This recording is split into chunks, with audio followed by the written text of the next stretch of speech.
Hello and welcome to my channel. So this is a review of the 2019 RadMini. I got the bike at the end of April, early May of this year, so I've had it about 3 full months at this point. I just got to 530 miles on the bike. I commute with it every day to work, to and from, rain or shine, including one day it monsooned a bit, and quite honestly I put the bike through more of a wet test than it probably should have, but it performed very well. So this is just a brief overview of the bike. If you see me looking over here, I'm just looking at my notes on the computer as far as a quick little pros and cons. So run down the pros real quick. As far as for price point for an entry-level bike, it's reasonable. If you look at other bikes that are 750 watt with 48 volt batteries, they're going to be, some of them, more expensive than this one, and a lot of them don't have the features that this bike has at the price point that it is for in the US, $14.99, shipped at the time when I got it, no tax and no shipping cost. As I mentioned, the performance for a 750 hub motor, it's very good. I'm 230 pounds, so that's at the top of the weight limit of the bike as far as what it's spec'd for. And it performs very well, including a fair amount of uphills. So I go through up and downhill. I don't know what the actual elevation changes throughout the day when I'm riding to and from work, but it performs fairly well on some pretty steep hills. It feels structurally made well. The bike itself is very sturdy, and as I'm riding at speed, never have an issue where I feel that I'm not stable or anything like that. Battery life is pretty good. The longest trip I've put it on so far is about 23 or 24 miles, for the most part, between pedal assist 3 and 4 the whole time. Pedaling the whole time, not using throttle much at all except for going from a stoplight. So, using it at a higher setting and pretty reasonable mileage in my opinion.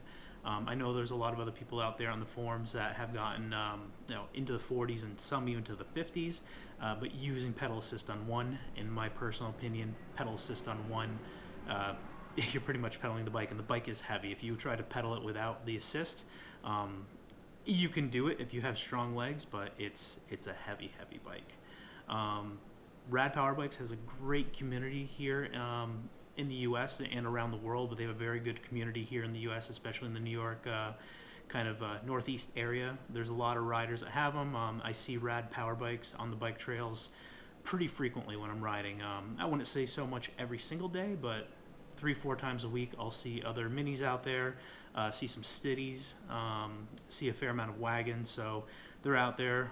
Seems to be, if it's ever at a point where you want to sell it and get something different, at least in an urban area, I think you'd be able to get rid of it fairly easily. Tech support here in the U.S., having the company out of Washington, makes it pretty easy as far as emailing or even calling and getting someone on the phone. I have a couple coworkers that have other bikes and they've had some issues with them, and which companies are here in the U.S., and they still have issues trying to get in touch with them, but give Rad a thumbs up for that. I've used their contracted service VeloFix twice. First time I put the bike together myself, but I had them come out after about 50 miles, just give it a once over, and then they just recently came back out last week and gave it another once over again. I think the mileage I was at that point was around 480, somewhere in that area. So again, no issues with the bike, but just wanted them to go back over the bike and make sure everything else was good.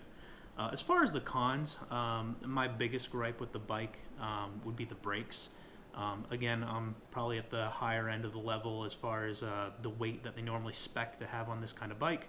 I feel like they lack power, especially in the rain. In the rain, you got to give yourself a little bit of room to stop.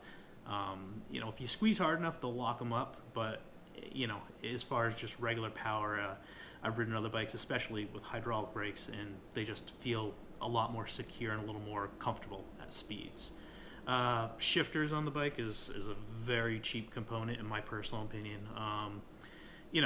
For the price of the bike, entry level in my opinion, it's adequate, but it's very cheaply made. One thing I found out, and of course the spec is on the website, but you never really know to have the bike in front of you, how heavy it is. I happen to live on the third floor of a walk-up in New York City, meaning I carried it up 2 flights of stairs when I get home to leave in my apartment, just because it's not secure to be leaving outside. That's a personal thing that I have on me. Just, not everyone's going to have to do that. If you put it in the elevator, maybe it's not that big of a deal. But if you have to carry the bike at all, it is super heavy. I've kind of figured out a way to manage the bike now. So when I carry it, it doesn't feel as heavy as the first couple times I did. Putting some black marks on the wall and all that stuff up and down the stairs. But clean that stuff up, and now I've kind of mastered how to pick it up and angle it. So I try to go around the corners without touching anything. I have found that the bike comes out of adjustment frequently. What I mean by that is, like, every 50 to 60, 70 miles with the brakes, I have to adjust the cables, or at least the screws. I don't know if that means I'm just going through the brakes that quick, but I don't have a lot of long downhills to really run through the brakes that quickly from what I've seen on other bikes I've had. But it seems like I'm having to adjust the brakes, at least the cables and the tension on them, pretty frequently, in my opinion. Basically that's once every 2 weeks. My commute is about 10 miles each way, so I'm doing about 50 miles a week. And at the end of a 2-week time, I have to readjust the brakes and everything. So, that could be just relative to this cable, the Tektro system that's on the bike, but that's kind of where I'm at. The cadence sensor for the pedal assist, I definitely have noticed is not super sensitive, meaning it doesn't pick up your pedaling as quickly as one would think. When I'm on the brakes, slowing down, and then I go to get back on the brakes or get back on the pedals after going around a corner or slowing down for a stoplight or whatever the case may be. In some cases, I'm going 3 to 4 revolutions before it'll actually catch back up and start going. One way I've kind of mitigated that issue is to simply use the throttle. So if I'm coming to a stop and I want to get going again, I always throttle back on, and then after I feel it catch up, I just kind of just let go of the throttle and go from there. So I do use the throttle more than I thought I was going to. I throttle almost all the time when I slow down for a corner, and then as I get around the corner, I get back onto the throttle and start pedaling, and then the pedal assist picks back up.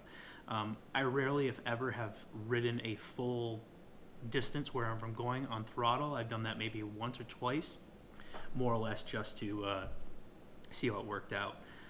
So, you go faster with the pedal assist. So, in my opinion, wherever I'm going, I like to get there as quickly as possible. So I just am always on the pedal assist, just keep the legs moving. One thing I noticed too is that when you fold the bike, it is supposed to be a folder. When you fold the bike, it seems like the cables are a touch too short.